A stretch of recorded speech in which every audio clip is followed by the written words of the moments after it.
how many here have not heard about Bombay?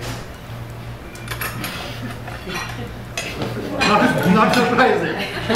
So we've all heard about Bombay. Of course, some of us have come from there. And you all have different perceptions about Bombay. It's the commercial capital of India. It's got Bollywood. It's known for that. It's got by far one of the largest slums in the world. For those who have seen Slumdog Millionaire, you might be able to relate to that. There's just like so many things. It's a place where on one side you've got like immense prosperity, and right next to it you see like abject poverty. So there's a lot of pieces that you have in your mind about Bombay. What I want to walk you through today is not what you've heard, but really my personal experiences about Bombay. There's very few places that you want to talk about where you've not really born and grown, or where you don't live and still you admire so much. And I think Bombay is one place where I got to spend some time of my life and I still just love it. And here's why. So let me step back a little bit. I moved to Bombay when I was 18 years old, and I went there for my education. And I happened to go there in June. And the first thing that I realized about Bombay, it's a hot, tropical, and hot and humid tropical city. And I would not stop sweating. Like, I had sweat all over me. I would go for a shower, I'll come back, and yet you would never feel dry. It takes some time for for you to get adjusted to that and for the body to start feeling comfortable. But that's something that you just overcome, and afterwards you're all fine. See this? So let's switch to the life in Bombay. And it's an extremely crowded city. The population of Bombay is, I would say, 15x the population density than San Francisco. Extremely crowded, which means you have to do a lot of commute. You don't get to stay close to where you work. And there's a fair amount of commute that's involved. But the one thing that an outsider learns is that there is a trick about how you get into those trains. You literally have to like place yourself very carefully towards the entrance of the door. And then you have to let the crowd push you inside. Once you get inside, then you're like holding the bars, and then you get a nice massage. Because everybody and those are like the little pleasures of life out there. Because you start your day, you get into the train, sometimes the trains get like this. But then by the time you reach your work, you feel you've had a major accomplishment. That was something. Well, there's another piece about Bombay. It's right on the Arabian Seas. You've heard about monsoons, this really strong rains. It would be raining in 5 minutes, there would be sunshine. And it keeps happening like that. I feel personally one of the most enjoyable monsoon rains I've ever seen, because it's kind of warm and the rains are really enjoyable. But what happens is when you have high tide and you combine that with very strong rains, what you end up getting is flooding. And in the like 10 odd years that I spent there, there's at least a couple of times when I've been in floods like this. When you have floods, you like walk 20 kilometers to like get to your home.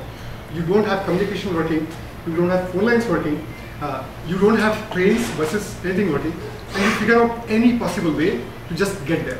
Or then you just go to your friends' places and park there and then somehow hope that you'll reach home. So there was one such time when I used to live with a family as a paying guest, and the whole city had flooded. There was like water which was up to the waist. And there was no food inside the house, and the landlord, they said, "Bhushan, can you go and like find some food?" And I was like, "Sure, I'll try." I was like, yeah, 22 years or something. And then there was a 7-year-old kid in the house, and she was very excited about the rain. She wanted to come along with me. And so both of us went. And here I was, like in water which was like waist deep for me, and for her, the water was all the way up to her neck. And we were going through the water. We managed to find a place where there were some eggs. We came back to the food. And I mean, despite all of this thing, trust me, there's a lot of pleasure that people actually are having behind the scenes. So those are like small things which I think still till date, they are very memorable. This is a double-decker bus. Every day in the morning, I would take a train. Then I would get into a bus. I remember that bus was bus number 92. And I would take that bus and I had to go to my office. I always liked to sit on the top. And the roads were not good. So there were like potholes all over the place. And then when you sit on the top, and then you have the bus.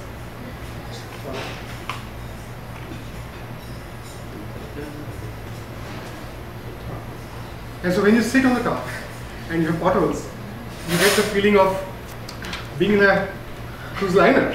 and imagine getting that for like 2 rupees every single day, enjoying a beautiful view and having a nice swaying motion of the sea. I think they were like small things, but always they were extremely pleasurable. Bus drivers in Bombay, they are by far the most powerful people. They drive insanely fast. I think I have some picture here. They probably like go through this kind of stuff, and they go extremely fast.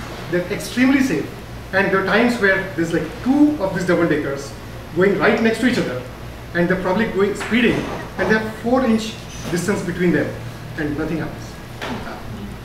So again, something like you sit there and you just marvel at all the way things work. I still feel that it's just amazing. So in a nutshell, I mean, when I think of Bombay, after so many years, I've moved to States about 12 years ago. When I think back, I don't think of the ocean. I don't think of this is what is called as the Queen's Necklace. I don't think of that. I don't think of the big buildings. I don't think of the Elephanta Caves. I don't think of the Gateway of India. I think the things that I remember are those small things where you would actually just derive pleasure on every moment of your life. When I come here, it makes me reflect and think. We have a lot of prosperity here, but it's almost inversely correlated. You have more prosperity and you wonder, like, do you lose happiness by the prosperity that you are having here? I am too stressed.